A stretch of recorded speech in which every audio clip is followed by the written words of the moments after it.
찬송가 368장 찬송가 368장 찬송하시고 이제 시작하시겠습니다.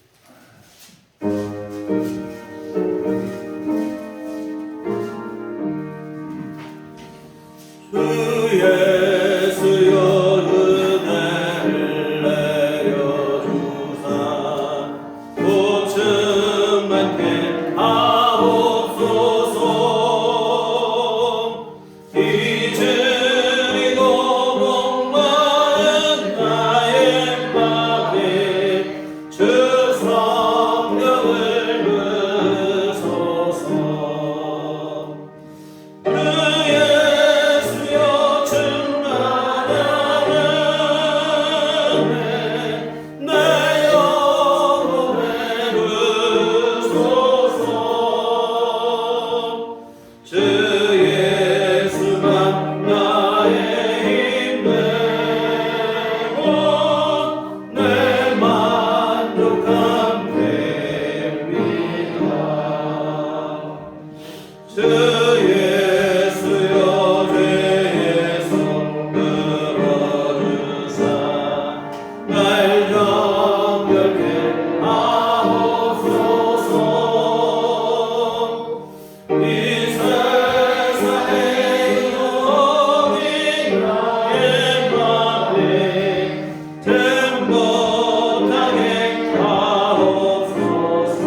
시작하시도록 하겠습니다.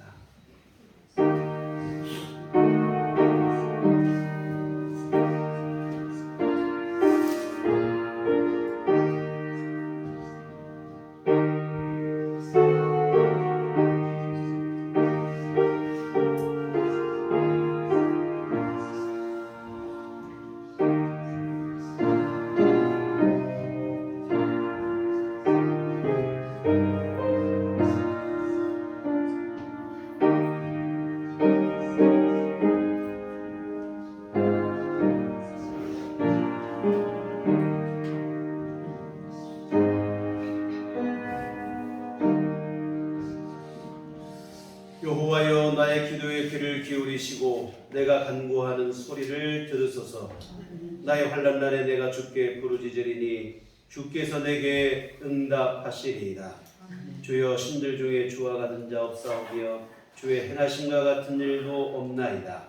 주여, 주께서 지으신 모든 민족이 와서 주의 앞에 경배하며 주의 이름에 영광을 돌리리이다. 아멘. 다 같이 자리 서셔서 찬송가 9장 찬송하시겠습니다.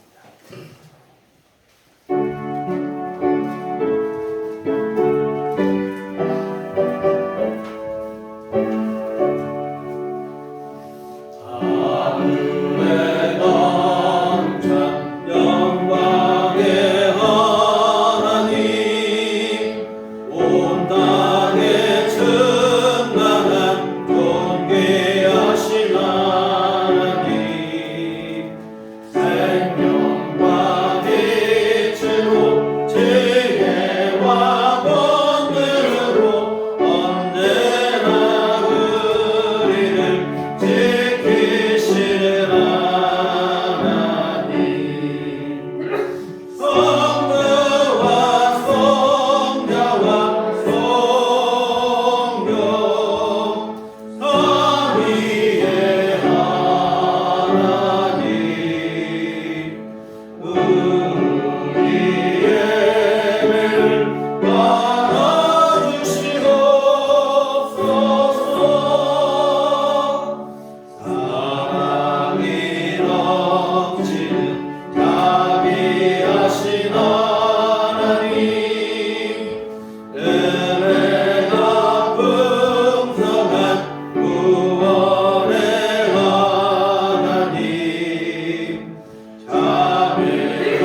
하나님 아버지를 내가 믿사오며 그 우리 아들 우리 주 예수 그리스도를 믿사오니 이는 성령으로 잉태하사 동정녀 마리아에게 나시고 본디오 빌라도에게 고난을 받으사 십자가에 못 박혀 죽으시고 장사한 지 사흘 만에 죽은 자 가운데서 다시 살아나시며 하늘에 오르사 전능하신 하나님 은혜에 앉아 계시다가 저리로서 산자와 죽은 자를 심판하러 오시리라. 성령을 믿사오며 거룩한 공회와 성도가 서로 교통하는 것과 죄를 사하여 주시는 것과 몸에 다시 사는 것과 영원히 사는 것을 믿사옵나이다.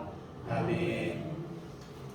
성시교독은 부르금 127번 사순절 넷째 주 말씀을 들어가시도록 하겠습니다. 여호와를 자기 하나님으로 삼은 나라 곧 하나님의 기업으로 선택된 백성은 복이 있도다. 여호와께서 하늘에서 보사 모든 인생을 살피시며 곧 그가 거하시는 곳에서 세상의 모든 거민들을 굽어 살피시는도다. 그는 그들 모두의 마음을 지으시며 그들이 하는 일을 굽어 살피시느니라. 많은 군대로 구원을 얻은 왕이 없으며 용사가 힘이 세어도 스스로 구원하지 못하는도다. 우리 영이 여호와를 바라며 우리는 그의 도구가 방패시로다. 우리 마음이 그를 즐거워하며 우리가 그의 성호를 의지하였기 때문이로다. 여호와여 우리가 주께 바라는 대로 주의 인자하심을 우리에게 베푸소서. 아멘. 소경은 찬송가 6장입니다.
예수께서 이르시되 내가 곧 길이요 진리요 생명이니 나로 말미암지 않고는 아버지께로 올 자가 없느니라. 어둡고 탁했던 그 밤이 지나고 동튼 역사의 그날을 기억하게 하시옵소서. 잘못된 가치관과 백성의 기나긴 아픔을 외면하는 허황된 믿음을 가장한 사악한 모든 것을 무너뜨리시고자 새 역사, 믿음의 역사를 시작하게 하신 주님, 해방 독립을 위한 뜨거웠던 시간이 100년이라는 시간으로 우리에게 다가옴은 의미심장하게 다가오게 하신 주님의 깊은 뜻이 있는 줄로 믿습니다. 과거에 대한 반성과 진심 어린 사죄 없이 그 나라와 민족에게 미래가 없음을 믿습니다. 그래서 구약에서 선지자 예레미야가 하나냐를 꾸짖을 때 하나냐여 들으라, 여호와께서 너를 보내지 아니하셨거늘 네가 이 백성에게 거짓을 믿게 하느니라. 그러므로 여호와께서 이와 같이 말씀하시되 내가 너를 지면에서 제하리니 내가 여호와께 패역한 말을 하였음이라. 위대하고 강하신 주님, 이제 날씨도 풀리지 않을 것 같았던 그 추위도 자연의 섭리로 인해 서서히 풀어지고 있음을 체감합니다. 좋은 날, 좋은 계절에 주님의 성전을 찾아 주님을 찬양하게 하심을 감사드립니다. 생명의 주님, 부족하고 연약한 제 모습만 보고 주님의 부르심에 응답하지 않았던 것을 회개합니다. 여전히 믿기지 않고 두려움에 떨고 있는 제 모습을 그대로 주님께 올려드립니다. 받아 주시옵소서. 부족하고 연약한 저희들을 하나님의 필요에 따라 사용하여 주시옵소서. 하나님께서는 우리의 자금이나 연약함이 아무런 문제가 되지 않음을 믿습니다. 작은 자를 택하여 꼭 필요한 그릇으로 빚어서 사용하실 줄 믿습니다. 오늘 거룩한 사순절 기간을 지키게 하신 주님, 2000여 년 전 주님을 보내셔서 사랑과 평화를 심어주셨고 또 약한 주님의 모습 속에서 세상의 모든 것들을 사랑할 수 있게 하시며 모두가 주님의 형제 자매임을 깨닫게 하심을 믿습니다. 이 나라와 민족의 혼란과 어려움과 아픔을 하시는 주님께서 약할 때일수록 강하게 하실 줄로 믿습니다. 또 상처를 치유케 하시고 풍랑을 잠잠케 하신 주님께서 격동의 시간들을 잠잠케 하셔서 세상을 바라볼 때 혼란의 연속이지만 주님을 바라볼 때 잠잠게 되는 역사를 체험케 하여 주시옵소서. 주님의 말씀을 기억하게 하시는 이유는 세상에 미련한 것들을 택하사 지혜 있는 자들을 부끄럽게 하려 하시고 또 세상에 약한 것들을 택하사 강한 것들을 부끄럽게 하시고 하나님께서 세상에 천한 것들과 멸시받는 것들과 없는 것들을 택하사 있는 것들을 폐하려 하심을 깨닫게 하시려는 큰 뜻이 있음을 믿습니다. 하지만 그것을 알지 못하는 많은 부와 권력과 힘을 가진 위정자들과 몇몇 인사들은 아직도 이 나라의 역사를 외면하고 부정하여 그것으로 밑거름 삼아 사단의 종노릇을 하려고 몸부림치고 있음을 주님께서 아실 줄 믿습니다. 그들은 아직도 주님의 이름을 왜곡하고 거룩한 주님의 이름을 사탄의 방패로 삼으며 주님의 뜻을 헤아리지 못하고 아직도 보이지 않는 힘으로 기만하고 회유함을 보게 됩니다. 하지만 위대하고 강하신 주님께서는 저들을 힘들게 하는 사람들까지도 사랑으로 품을 수 있는 자리에까지 나아가게 하실 줄로 믿습니다. 감정적으로 이성적으로 용납되지 않았던 사람을 사랑함으로 인해서 하나님의 사랑을 조금이나마 알 수 있게 하여 주시옵소서. 은혜와 사랑의 주님, 오늘 내려주시는 성령의 말씀에 귀 기울이는 우리들 교회의 모든 성도들이 되게 하여 주시옵소서. 말씀으로 살아가면 주님이 주신 은총으로 인해 회복되게 하여 주실 줄로 믿습니다. 치유되게 하여 주실 줄로 믿습니다. 형통하게 하실 줄로 믿습니다. 목사님을 통해 주시는 말씀 안에서 성령의 감동이 넘쳐나는 뜨거운 예배되게 하여 주시옵소서. 또 주님의 핏값으로 세우신 우리들 교회가 말씀으로 부흥하게 하시며 말씀으로 승리하게 하시며 말씀으로 이웃과 형제들에게 생명의 기운을 불어넣어 살아나게 하는 교회 되게 하여 주시옵소서.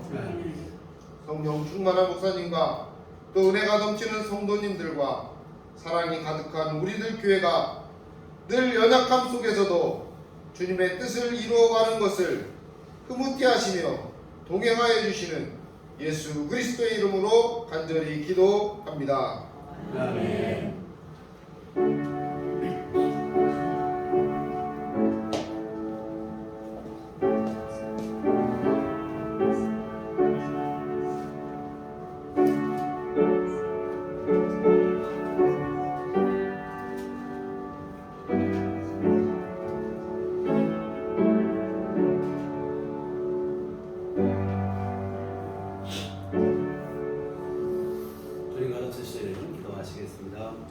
하늘에 계신 우리 아버지여, 이름이 거룩히 여김을 받으시오며 나라의 마옵시며 뜻이 하늘에서 이룬 것 같이 땅에서도 이루어지이다.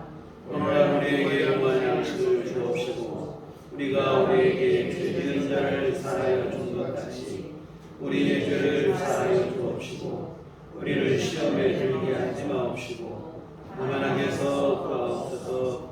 내게 나라와 권세와 영광이 아버지께 영원히 있사옵나이다. 아멘.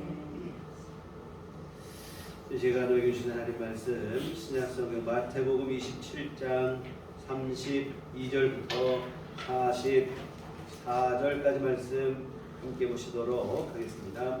마태복음 27장 32절로 44절까지 말씀 다 같이 한 목소리로 합독하시겠습니다. 나아가다가 시몬이란 구레네 사람을 만나매 그에게 예수의 십자가를 억지로 쥐어가게 하였더라.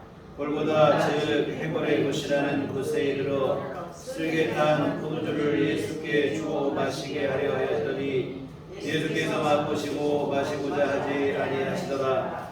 그들이 예수를 십자가에 못 박은 후에 그 옷을 제비 뽑아 나누고 거기에 앉아 지키더라. 그 위에 있는 예수의 왕예수라 쓴 제패를 붙였더라. 이때에 예수와 함께 강도들이 십자가에 못 박히니 하나는 우편에 하나는 좌편에 있더라. 지나가는 자들은 자기 머리를 흔들며 예수를 모욕하여 이르되 성전을 헐고 사흘에 짓는 자여 내가 만일 하나님의 아들이거든 자기를 구원하고 십자가에서 내려오라 하며 그와 같이 대제사장들도 서기관들과 장로들과 함께 이르되 이르되 그가 나는 구원하였으되 자기는 구원할 수 없도다. 그가 이스라엘의 왕이로다. 지금 십자가에서 내려올지어다. 그리하면 우리가 믿겠노라. 그가 하나님을 신뢰하니 하나님이 원하시면 이제 그를 구원하실지라. 그의 말이 나는 하나님의 아들이라 하였도다 하며 함께 십자가에 못 박힌 강도들도 이와 같이 욕하라.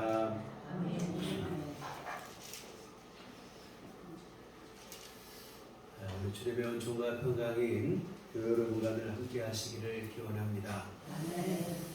요즘 새벽기도 시간에 사사기를 살펴보고 있는데 이스라엘이 신앙적으로 가장 타락했던 시대의 역사입니다. 하나님께서는 이스라엘의 왕을 세우지 아니하시고 하나님이 친히 이스라엘의 임금이 되셔서 이스라엘을 다스리시겠다고 하시지만 이스라엘 백성들은 하나님을 왕으로 인정하지 않았습니다. 어느 누구 하나 하나님을 자신들의 임금으로 왕으로 인정하고 그 앞에 순종하고 그런 일을 하지 않고 모두가 다 그냥 자기 멋대로 살아갔습니다. 그 혼란과 어둠 그 자체지요. 그 시대의 타락이 얼마나 심각했는가. 그래도 그 백성들 중에 그나마 괜찮다고 선택된 것이 사사들인데 이 사사들마저도 별로 신통치가 못해요. 물론 나라를 위기에서 구원한 사사들도 있긴 하지만 그저 자기 욕심 채우는 일에만 급급했던 사사들이 많았습니다. 자기 욕심 채우고 자기 사리사욕 채우고 뭐 그런 일만 했어요. 하나님께 부름은 받았는데 하나님께 쓰임을 받지를 못하는 불행한 이들이 있었다 이 말이죠. 이와 같은 사사시대의 이런 역사를 살펴보며 마음에 드는 한 가지 생각이 있었습니다. 바로 뭐냐면 하나님의 진심이 너무도 무참하게 외면당하는 것 아닌가 하는 생각입니다. 이스라엘은 처음부터 끝까지 시종일관 불신앙입니다. 하나님을 향한 진심이 도무지 보이지 않고 거칠의 뿐입니다. 입으로는 하나님을 찾고 부르지만 정작 그들의 삶을 이끄는 것은 자기 욕심뿐이에요. 그러다가 너무 힘들고 어려울 때 그제서야 하는 수 없이 어쩔 수 없이 하나님을 찾아와서 도움을 요청하는 그런 정도입니다. 그리고 그나마도 진심으로 기도하고 하나님을 의지했다기보다는 위기를 모면할 요량으로 어찌 보면 하나님을 이용했다 그렇게 보는 게 더 맞겠지요. 만약 진심이었다면 하나님의 은혜를 입은 후 그간의 잘못을 뉘우치고 하나님 앞에 새로운 삶을 살고 믿음으로 살았을 것인데 근데 이들은 조금만 숨통이 트이고 나면 금방 또 하나님을 등지고 우상 숭배를 하고 그런 일을 자행했습니다. 여하튼 이런 행태를 사사시대 300년 동안 계속 반복을 하는데 이 사사기에 가장 많이 반복되는 구절이 이스라엘 자손이 또 여호와의 목전에 악을 행하리라 하는 이 말씀입니다. 하나님의 도움으로 문제가 해결되고 나면 언제 그랬냐는 듯이 또다시 하나님을 등지고 죄악에 빠지고 그런 일을 하는 거예요. 그러니 이런 이스라엘의 모습 속에서 도무지 진심이 느껴지지 않죠. 아무리 하나님 앞에 나와서 기도하고 간절히 부르짖어도 그런 모습마저도 의심의 눈초리로 볼 수밖에 없는 거예요. 여러분 우리가 봐도 이 정도인데 중심까지 보시는 하나님께서 보실 때 그들의 속이 얼마나 더 환히 드러나 보이겠냐 이 말입니까? 그런데 여러분 놀라운 사실은 이런 이스라엘을 대하시는 하나님의 태도가 너무나 진지하시고 진심이었다고 하는 사실입니다. 이 진심이라고 도무지 느껴지지 않는 이스라엘인데 하나님은 이런 이스라엘을 얼마나 진심을 다하여 대하시는지 모릅니다. 진심 어린 사랑과 관심으로 이스라엘의 역사를 주관하십니다. 이스라엘 백성들은 진심 없는 위선과 가식으로 나오는데 하나님은 오히려 그들을 진심으로 대하십니다. 사실 이스라엘 백성들이 이런 식이라면 하나님께서도 그냥 무시하면 그만입니다. 어떻게 되든 상관할 거 없고 무시하거나 아니면 귀찮으면 그냥 이들을 심판해버리면 그만이라 이 말입니다. 근데 하나님은 그들의 행태를 보시면서 진심으로 때로는 분노하기도 하시고 진노하기도 하시고 질투하기도 하시고 여러분 이스라엘을 향하신 하나님의 마음과 사랑이 진심이 아니라면 분노할 것도 없고 질투할 것도 없어요. 진심으로 사랑하시니까 질투가 일어나기도 하고 분노하기도 하십니다. 여러분 더 놀라운 것은 속을 것을 분명히 하나님은 아십니다. 속을 것을 분명히 아시면서도 하나님은 이스라엘을 또 믿어주시더라 이 말이에요. 이스라엘 백성들이 어려움에 당면하게 되면 아까 말씀드린 것처럼 하나님 앞에 돌아와서 회개하고 기도를 하고 그런 앞에서도 말씀드렸지만 그 회개와 기도가 진심 어린 회개 그렇게 보기 어렵다 이 말입니다.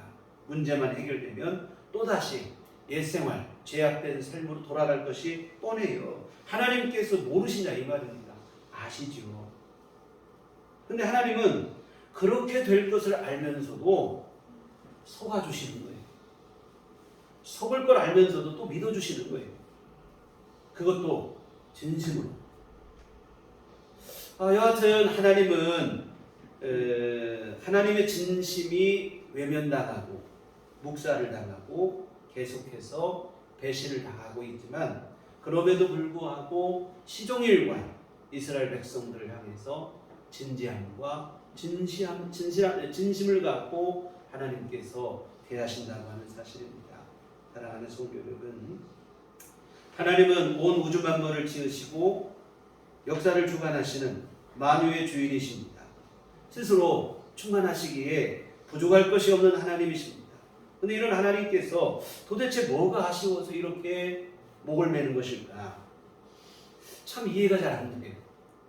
여러분 다른 거 없고 하나님의 거룩하신 성품인 그 사랑하심 때문입니다. 이 사랑하심 말고는 도무지 설명이 안 되는 일이에요. 여하튼 이 사랑 때문에 한없이 부족하고 실망스러운 모습이지만 하나님은 그들을 언제나 진심으로 대하시고 역사하십니다. 여러분 우리 자신을 돌아보세요. 하나님을 향한 우리의 믿음이 가식과 위선에 불과할 때가 있습니다. 내 마음을 다하고 뜻을 다하고 성품을 다해야 되는데 그러지 못하고 형식적이고 습관적인 믿음에 머물 때도 있어요. 거치대로 그냥 믿음인 척 할 때가 얼마나 많습니까? 주님 앞에 참 송구한 일인데요. 그럼에도 불구하고 하나님은 오늘 저와 여러분을 향하셔서도 마찬가지로 언제나 변함없이 진심으로 우리와 함께 하십니다. 그런데 우리는 조금만 내가 힘들고 어려우면 하나님께 서운해하는 거예요. 하나님 내 마음도 몰라줘. 내 진심도 몰라줘. 사실 우리가 진심일 때도 별로 없으면서도 하나님은 내 진심도 몰라주십니다. 여러분 그렇지 않습니다. 우리가 하나님의 진심을 알아주지 못하는 것이 항상 문제이지 하나님의 진심은 변함이 없어요. 우리를 향하신 하나님의 진심은 변함이 없습니다. 근데 우리는 자꾸 내 하나님은 왜 나를 몰라주실까? 왜 나를 외면하실까? 여러분 그걸 생각하기 전에 하나님의 진심 그거를 내가 알고 있는가? 나는 또 하나님의 진심 앞에 내가 진심으로 나가고 있는가? 이 사실을 돌아보셔야 될 줄 믿습니다. 하나님께서 우리를 얼마나 사랑하시는지 우리를 얼마나 소중히 여기시는지 하나님의 그 진심을 먼저 우리가 분명히 알아야 됩니다. 우리를 향하신 하나님의 사랑은 철없던 시절 그냥 한번 해보는 심심풀이 풋사랑이 아니라 이 말입니다. 진심 어린 사랑이에요. 우리를 향하신 하나님의 사랑은 창세전부터 시작이 되었습니다. 하나님께서 사람을 지으시면 죄짓고 타락할 것을 모르신 바가 아니에요. 사람을 지으시면 죄짓고 타락하고 전지전능하신 하나님이시니 다 아시죠. 그러면 우리 같으면 어떡하겠습니까? 잘못될 것을 알면 골칫가루가 될 것이 분명하니까 창조를 포기하시면 그만입니다. 그런데 하나님은 죄짓고 타락할 것을 아시고도 창조를 포기하지 않으십니다. 대신에 선택한 게 뭐냐면 독생자 예수님을 십자가에 내어 죽게 하심으로 우리를 죄에서 구원하실 것을 하나님께서 계획하셨다고 하는 사실입니다. 여러분 이처럼 우리를 향하신 하나님의 사랑은 독생자 예수님을 십자가에 내놓으실 것을 각오하고 시작하신 사랑입니다. 위대한 사랑이죠. 그냥 한번 장난삼아 해보는 사랑이 아니라 이건 진심을 넘어 전심을 다하는 사랑입니다. 그 진심을 우리가 알아야 할 줄 믿습니다. 그래서 오늘은 하나님의 사랑, 하나님의 은총의 진심에 대해서 함께 생각을 해보려고 합니다. 우리를 향하신 하나님의 진심 어린 사랑이 가장 분명하게 드러난 것이 어디냐면 예수님의 십자가 사건입니다. 특히 오늘 우리가 보시는 본문은 예수님의 그 십자가형 집행 과정을 기록하고 있는 말씀인데 그 모든 과정 속에 우리 주님의 사랑이 있고 주님의 은총이 있고 그 진심이 짙게 배어 있습니다. 이 과정을 함께 살펴보실 텐데 그 과정을 살펴보시는 동안 주님의 그 크신 사랑을 분명히 확인하는 소중한 시간이 되기를 기원합니다. 주님은 오늘 말씀 본문 전부터 조금 돌아가 보겠습니다. 예수님은 십자가를 앞두고 겟세마네 동산에서 기도하십니다. 할 수 있으면 예수님께서 십자가를 피하고 싶으셨는데 그 마음을 다잡기 위해서 땀방울이 핏방울이 되도록 주님께서 기도하십니다. 여러분 이 기도 속에서도 우리 예수님의 진심 어린 사랑이 묻어나잖아요. 자신의 생명보다도 우리를 더 소중하게 여기시기에 이런 기도를 하시게 된 것입니다. 우리를 불쌍히 여기는 마음이었다면 예수님도 십자가가 두렵거든요. 외면하면 그만이라 이 말입니다. 그러나 주님은 간절한 기도를 통해서 십자가질 각오를 새롭게 하시는 겁니다. 여하튼 이렇게 기도하신 후에 주님께서 붙잡히시게 되는데 그 붙잡히신 그 밤에 이곳저곳 끌려다니며 신문을 받으시는데 그러나 모든 것이 짜여진 각본에 의한 형식적인 재판일 뿐 제대로 된 변론이나 사실 확인 같은 것은 없고 거짓 진술하는 몇 사람들의 거짓 진술로 누명을 씌우다시피 해서 십자가형을 즉각적으로 선고하고 그리고 십자가형은 선고되자마자 그 아침에 즉시로 집행이 된다 이 말입니다. 혹시라도 모를 반대를 우려해서 내린 결정인데 어디서도 그 유래를 찾아볼 수 없는 신속한 형 집행이에요. 이와 같은 붙잡히시고 재판을 받고 십자가형에 집행되는 모든 일들이 하룻밤 사이에 일사천리로 다 이루어집니다. 이처럼 십자가형이 확정된 후에 예수님은 가장 먼저 매질을 당하시는데 오늘 본문 전에 있는 26절에 보면 이에 바라바는 그들에게 놓아주고 예수는 채찍질하고 십자가에 못 박히게 넘겨줍니다. 여기 보면 채찍질했다고 되어 있는데 그냥 단순한 채찍이 아니고 그 가죽끈에 쇠 구슬이나 날카로운 동물의 뼈 조각 같은 것을 중간중간 끼워 놓았다는 거예요. 그런 회초리로 맞게 되면 이 가죽끈이 감겼다가 당길 때 살점이 뜯겨나가고 심한 경우는 내장까지 다 드러날 정도였다고 합니다.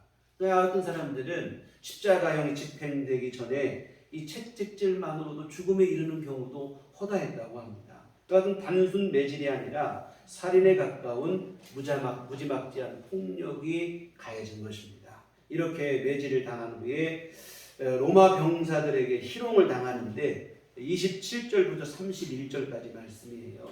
병사들은 예수님의 옷을 다 벗기고는 그 위에다 대신 홍포를 입혔는데 이 홍포는 로마 군사들이 망토처럼 걸치고 다니는 그런 보자기 비슷한 이런 거라고 보시면 되겠는데 이것을 벗어서 예수님에게 입힌 것입니다. 그리고 예수님의 머리에는 가시관을 씌우고 손에다가는 갈대를 쥐어줬습니다. 이게 뭐냐면 로마 황제의 모습, 로마 황제가 홍포를 입고 면류관을 쓰고 쥐봉을 짚고 있거든요.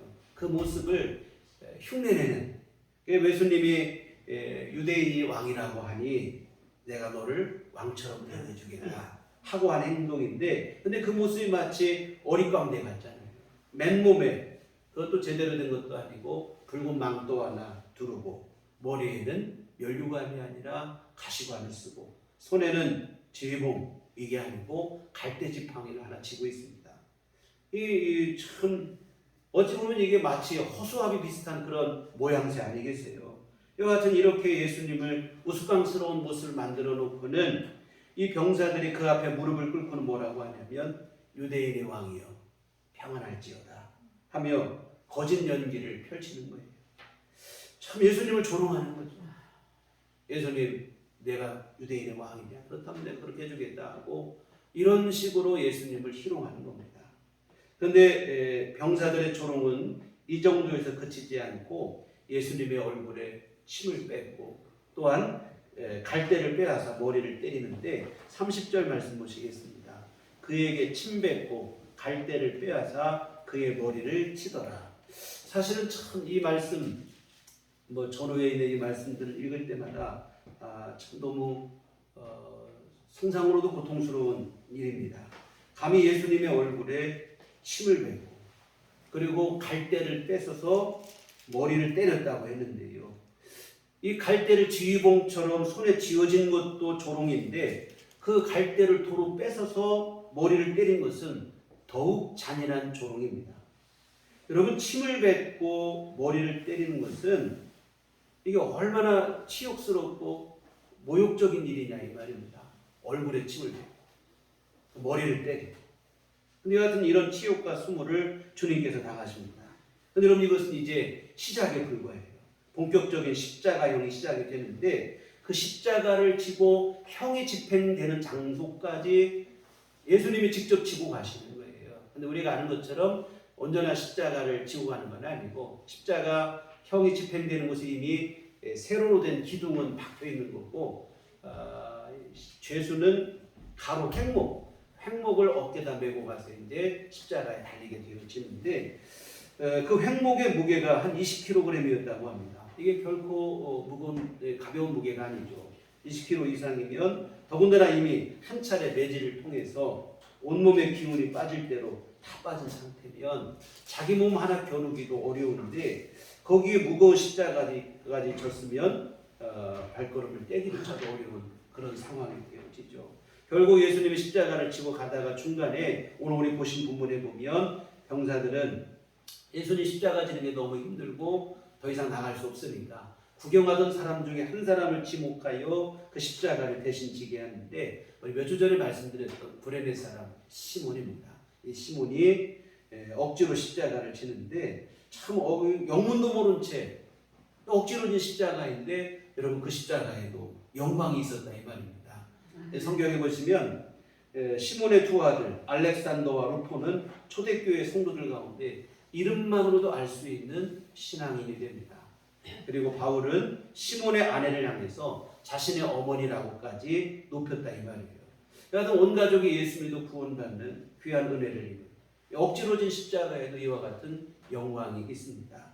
이와 같은 불연의 시몬이 예수님을 대신하여 십자가를 지고 골고다 언덕에 오르게 되고 이렇게 골고다에 이르렀을 때 군사들은 예수님을 한 차례 더 희롱을 합니다. 십자가에 달기 전에. 오늘 말씀에 보면 쓸개를 탄 포도주를 먹였다고 되어 있는데 여러분 쓸개는 얼마나 씁니까? 쓸개를 탄 포도주니까 먹지를 못하죠. 그런데 먹을 수 있는 포도주인 것처럼 속여서 예수님께 마시게 한 것입니다. 이 매질을 당하시고 십자가를 지고 여기까지 오시고 얼마나 갈증이 심각한 상태입니까? 이런 예수님께 자비를 베푸는 척하며 이 포도주를 건넸어요. 근데 예수님이 마시려고 보니까 이 먹지 못하는 쓴 포도주라 이 말이죠. 예수님을 조롱하려고 한 일인데 너무나 잔인한 행동 아니겠습니까? 34절을 보시겠습니다. 쓸개 탄 포도주를 예수께 주어 마시게 하려 하였더니 예수께서 맛보시고 마시고자 하지 아니하시더라.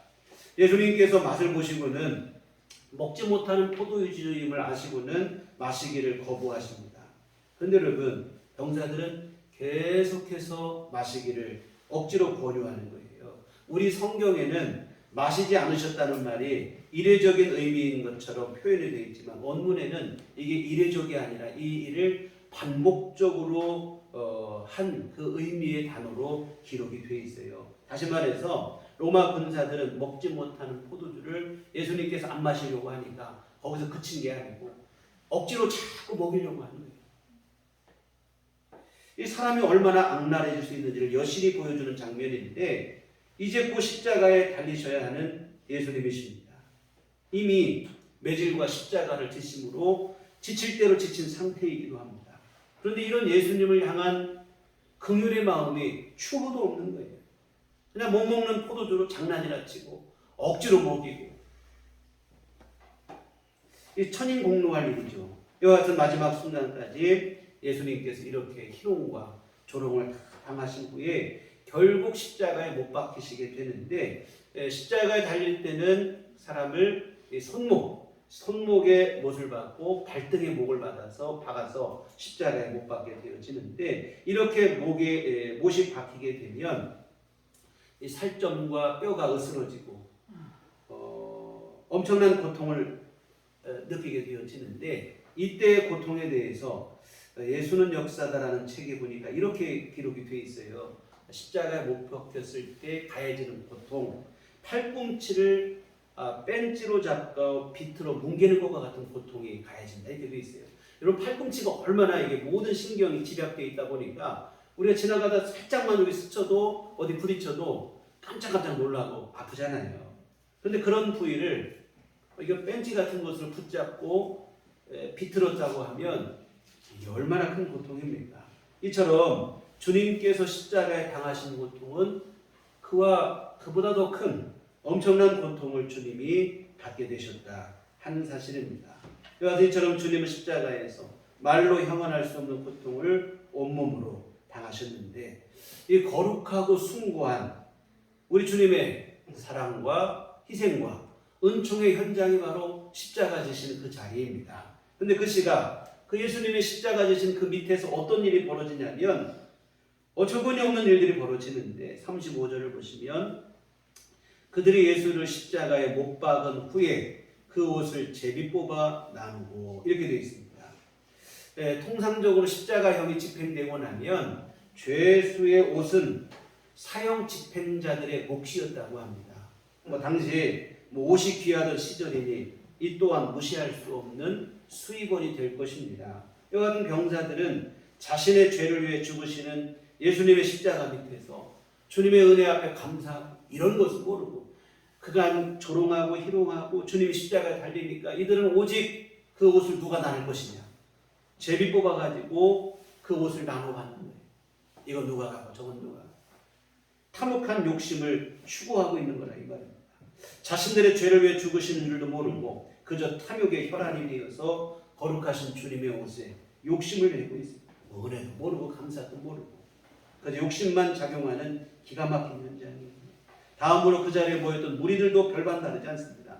39절에 보시면 지나가는 자들은 자기 머리를 흔들며 예수를 모욕하며 이렇게 되어 있습니다. 머리를 흔드는 것은 상대방을 조롱하고 멸시하는 유대인들의 상징적 행위고 우리나라도 그렇죠. 사실 어떤 때는 머리를 흔드는 이런 행동이 어떤 모진 말보다도 더 수치를 안겨주고 상처를 주기도 한다 이 말입니다. 이와 같은 멸시와 저주의 말도 아깝다는 듯이 머리를 흔들며 십자가에 달린 예수님을 저주하고 조롱합니다. 40절 이르되 성전을 헐고 사흘에 짓는 자여 네가 만일 하나님의 아들이거든 자기를 구원하고 십자가에서 내려오라 하며 너 하나님의 아들이라더니 그 말이 사실이라 너부터 구원해봐라. 뭐 세상을 구원하는 거 그만두고 너부터 구원하고 십자가에서 내려봐라. 이렇게 힘없게 십자가에 달려 죽으면서 무슨 하나님의 아들이라고 운운하느냐.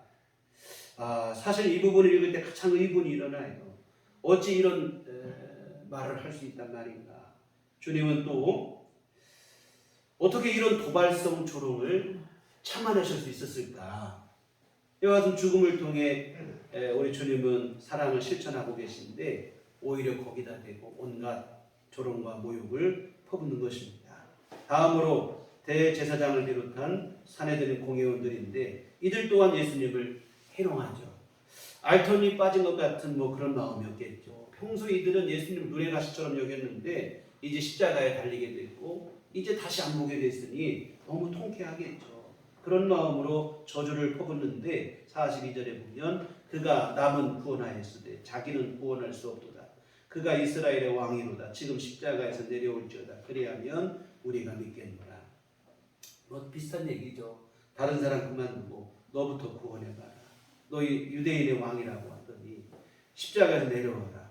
그러면 내가 너희를 믿어주겠다. 이런 얘기를 합니다. 43절 그가 하나님을 신뢰하니 하나님이 원하시면 이제 그를 구원하실지라. 그의 말이 나는 하나님의 아들이라 하였도다. 내버려 두라는 거예요.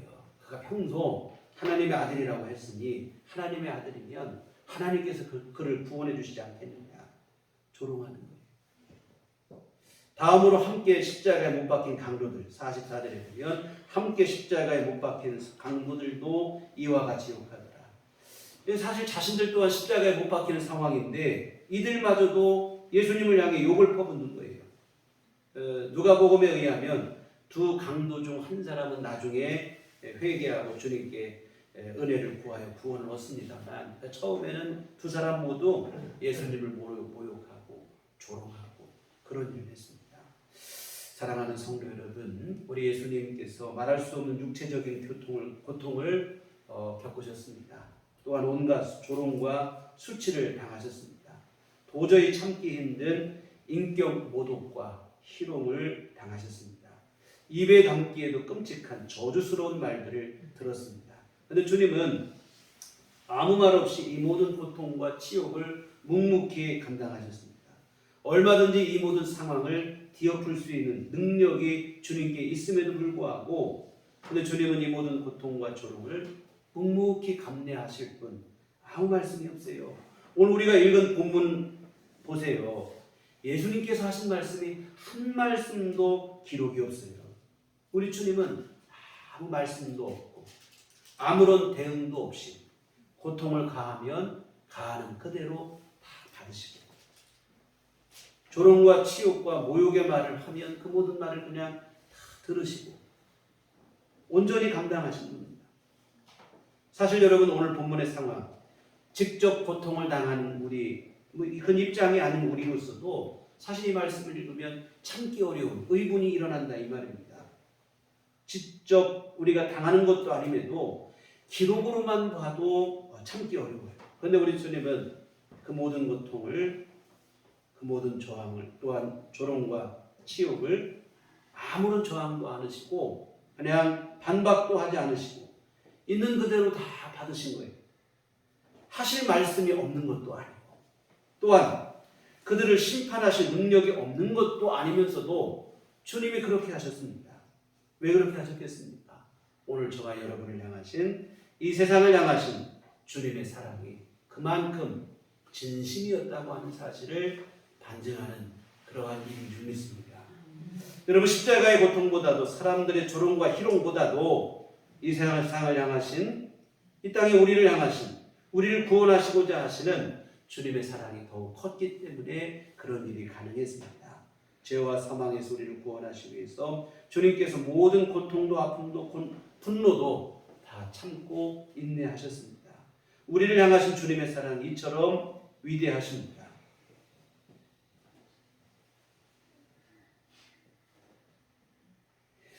이와 같은 주님의 희생을 통해서, 그 사랑을 통해서, 진심을 통해서 우리에게 주어진 것이 십자가 복음이고, 그 복음을 통한 구원의 은총입니다.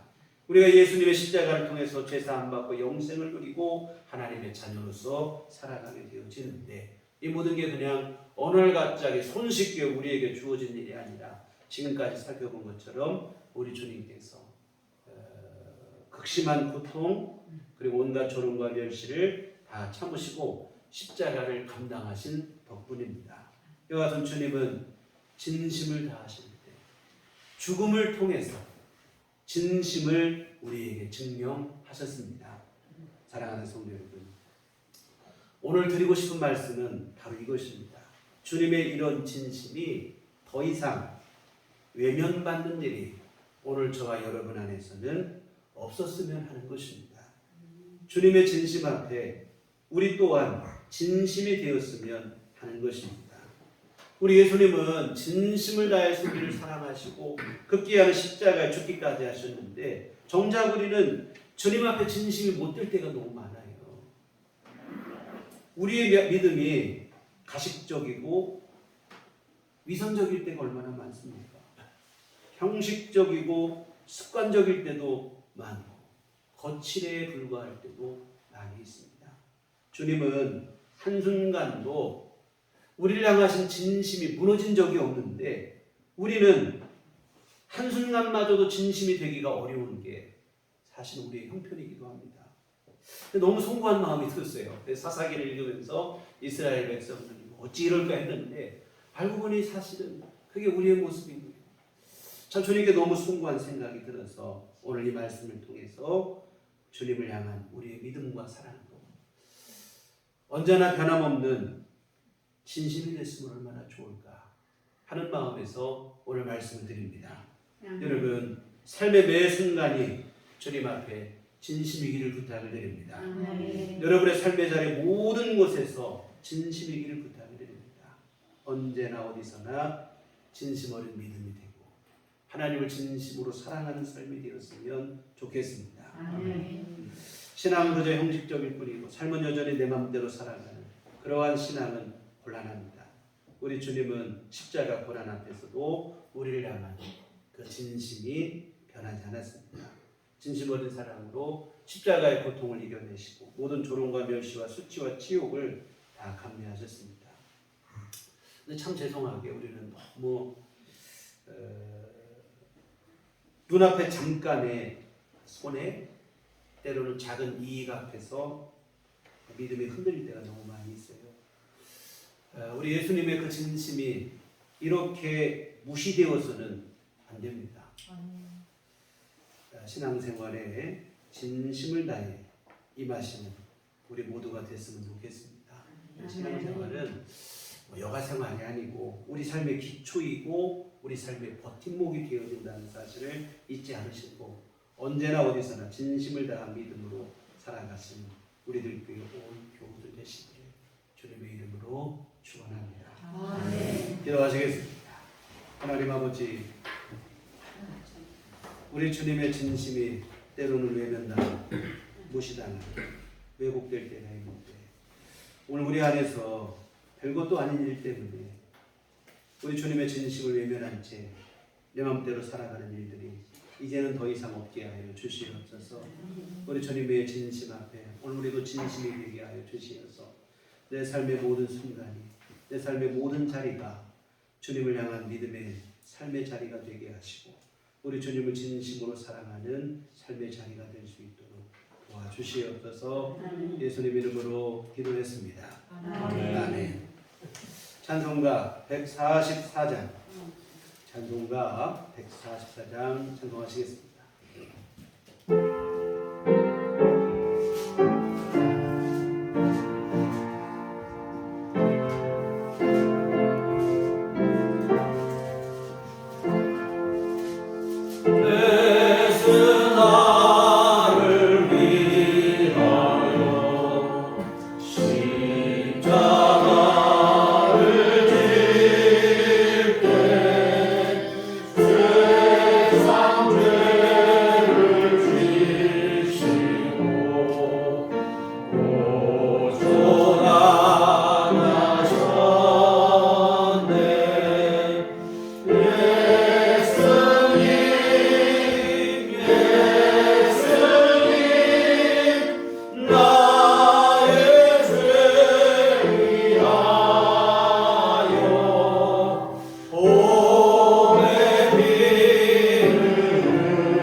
주님 은혜를 감사합니다. 주만은 우리를 구원하시고 하나님 자녀 삼으시고 성령으로 동행하시며 우리 삶을 이끄시고 인도해 주시니 감사를 드립니다. 하나님 무한하신 이 은혜를 값없이 우리에게 베풀어 주신 진심으로 감사하며 주님 앞에 영광과 찬송을 올립니다.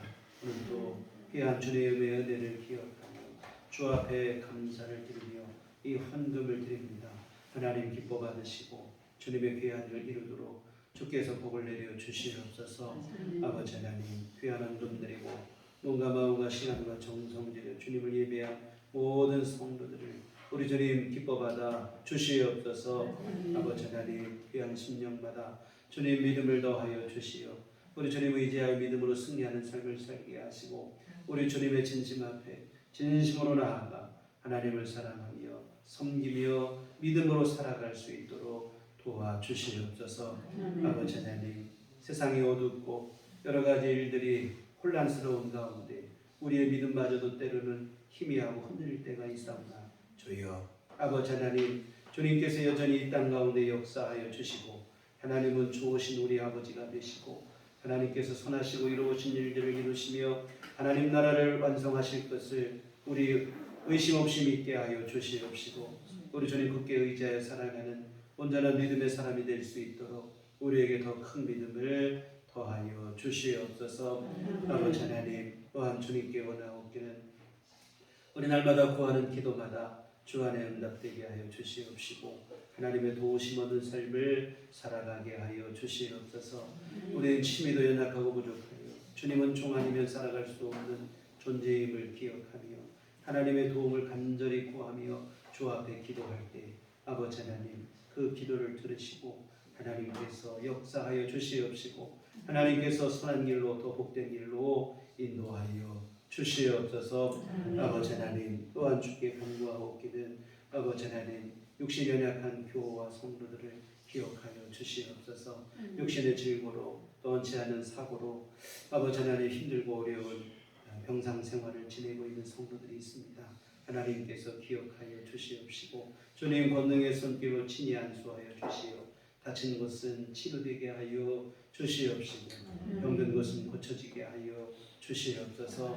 아버지 하나님 우리 온 교우들 특별히 노년에 계신 성도님들 기억하시고 하나님 날마다 주님께서 건강을 내려주시고 하루하루 살아갈 수 있는 새 힘을 날마다 부어주시어서 활동하는데 생활하는데 아버지 하나님 불편함이 없도록 주께서 도와주시옵소서. 주 앞에 가는 그날까지 먹고 마시고 또한 아버지 하나님 일상생활하고 화장실 다니고 하나님 모든 일들이 불편하거나 어려움이 없도록 하나님께서 늘 힘을 주시고 주께서 붙들어 주시옵소서. 아버지 하나님의 귀하신 은혜 가운데 늘 건강함 누리고 살아가는 삶이 될 수 있도록 주여 하나님 함께하여 주시옵소서. 아버지 하나님 또 앞으로 우리 한 주간 살아갈 때도 주님 은혜로 살게 하여 주시옵소서. 아버지 하나님께서 우리 삶 속에 함께하여 주시어 어떤 일을 우리가 만나게 될지 모르겠으나 우리 그 가운데서 어떤 풍파와 풍랑이 일어난다 할지라도 우리 주님 때문에 평안할 수 있게 하여 주시옵시고 우리 주님으로 인해 승리하는 삶을 살아가게 하여 주시옵소서. 예수님 이름으로 기도했습니다. 아멘. 교회 소식 시간입니다. 우리 서로 인사할 때 주님만 바라봅시다. 주님만 바라봅시다. 우리 지금 사순절 보내고 있습니다. 주님만 바라보시는 사순절 되셔서 기도와 말씀으로 우리 삶을 절제하시고 승리하시고 더욱더 주님의 십자가를 묵상하며 오늘 말씀처럼 진심 어린 믿음을 새롭게 다듬는 그런 시간 됐으면 좋겠습니다. 오늘 다 같이 자리 생각하셔서 서로를 축복하시며 평안을 너에게 주노라 찬양하시겠습니다.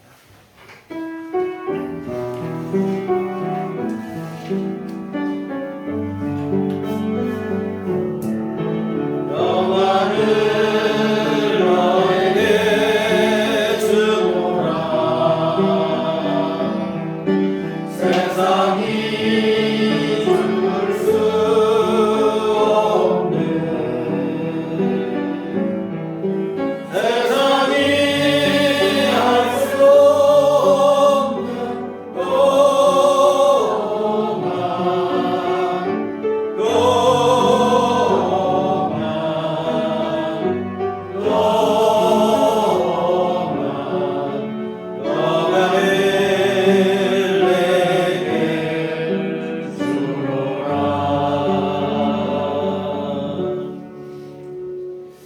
오직 성령이 너희에게 임하시면 너희가 권능을 받고 예루살렘과 온 유대와 사마리아와 땅 끝까지 이르러 내 증인이 되리라.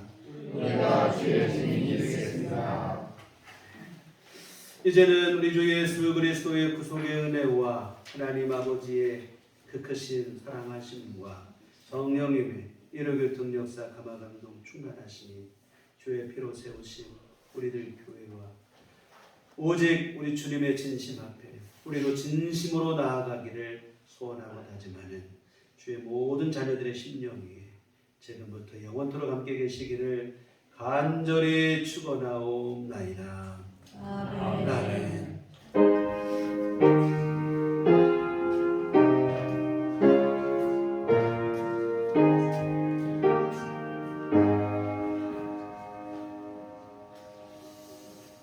감사합니다. 이상으로 주의 하나님을 마치도록 하겠습니다.